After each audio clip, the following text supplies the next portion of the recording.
Hey, y'all. Good morning.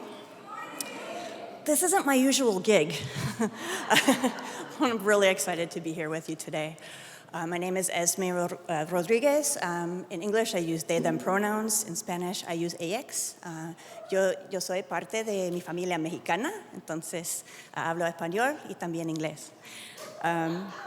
When Andy asked me to come here to, he said, be a guest preacher. I'm a recovering Catholic, so I'll just call it I'm a sharer. I'm just sharing.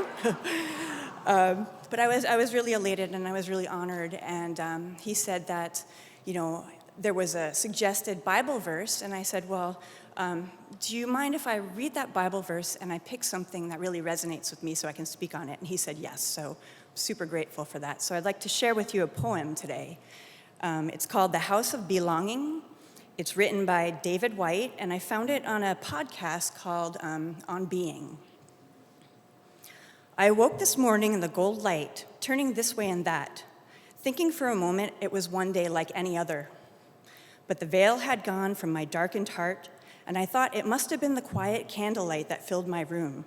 It must have been the first easy rhythm with which I breathed myself to sleep. It must have been the prayer I said, speaking to the otherness of the night. I thought this is the good day you might meet your love. This is the gray day someone close to you could die. This is the day you could realize how easily the thread is broken between this world and the next. And I found myself sitting up in the quiet pathway of light, the tawny, close-grained cedar burning around me like fire, and all the angels of this housely heaven ascending through the first roof of the light the sun has made. This is the bright home in which I live. This is where I ask my friends to come. This is where I want to love all the things it has taken me so long to learn to love. This is the temple of my adult loneliness, and I belong to all that aloneness as I belong to my life. There is no house like the house of belonging.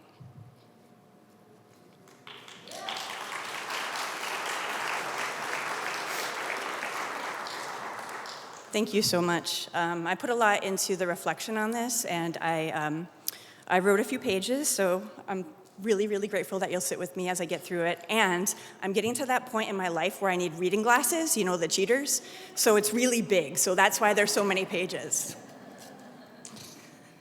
All right, so during the daytime, when I'm not here with y'all, I work for Equality Florida.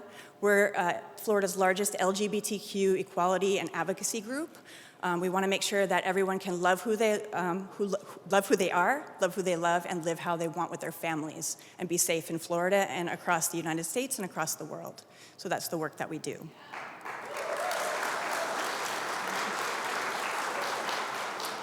I'm super elated to be a person who's visiting your space here today.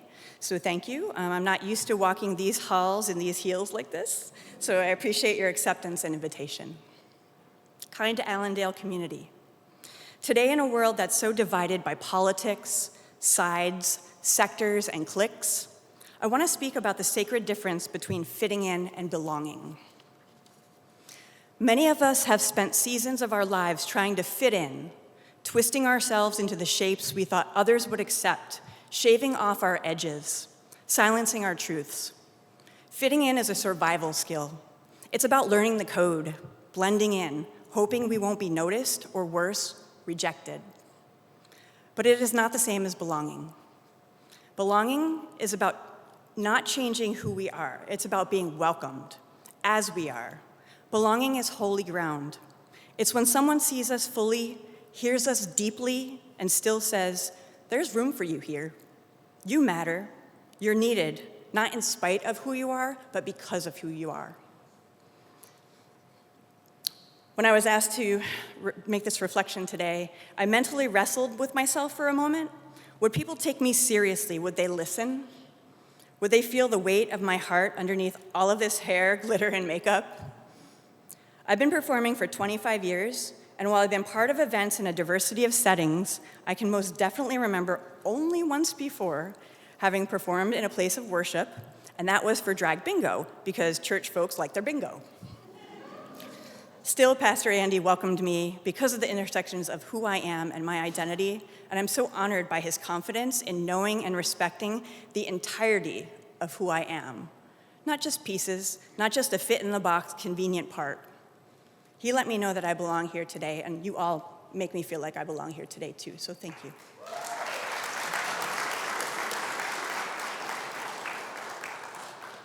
That kind of belonging doesn't happen by accident. It's built intentionally, courageously, and often painfully, especially by our LGBTQ plus siblings and our folks from Black and brown communities who have for generations been told explicitly and implicitly that they don't belong in families, in faith spaces, in schools, in workplaces, in our country, and society. When I moved from Minneapolis to Florida, I didn't have a friend here. I was scared, a bit alone, and my partner was back at home finishing up things for work. I walked down 4th Street North, and I saw an Applebee's. Yes, an Applebee's. I walked in wearing a Peyton Manning jersey and had no idea what would come next. My now bestie in St. Pete, her name is Babs, was there to comfort my soul. She didn't even know how it hit me. She was open, empathetic, curious, and kind. Fun and a bit quirky, like me, so we got along. This is why our calling as people of conscience, as people of compassion, as people who believe in justice and love and connectedness, it's to become belongingness builders, to move beyond simply being not prejudiced to being actively inclusive, beyond being passive supporters to becoming bold, visible, unapologetic allies. Let me be clear, being an ally to the LGBTQ community is not just about waving a rainbow flag during Pride or sharing a post online. And of course, these things certainly matter. It's about showing up consistently and with integrity. It's about transforming the spaces we inhabit so that no one feels that they must fit in. It's about holding another person's heart inside our spirit and inside our light in order to know their pain, their struggle, and hopefully their joy someday. Sometimes people show up because they deeply and intensely care, but have privilege to walk away when things get tough. But if our belongingness is bound to each other, you are at risk when I'm at risk. You cannot walk away. If our well-being is bound to the well-being of others, this creates an authentic space that welcomes belonging in a new way. So how do we build this? We build belonging when we listen with openness and not by making assumptions. Too often, we assume we understand someone's story, but listening, deep, compassionate listening is a radical act. Ask, what's it been like for you? Where are you from? What's your circumstance? And then truly listen, not to fix someone or fix something, not to defend them, but to understand, to share the breath of their air. When we create space for LGBTQ plus folks to tell their stories without fear of judgment, we say you belong here, your voice matters. Listening is the beginning of healing and solidarity.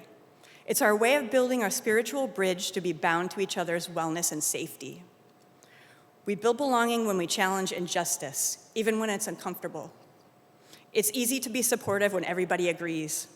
It's harder to speak up at the dinner table, in the boardroom, or in a church when someone makes a bigoted remark. But silence is the face of discrimination, and it reinforces exclusion.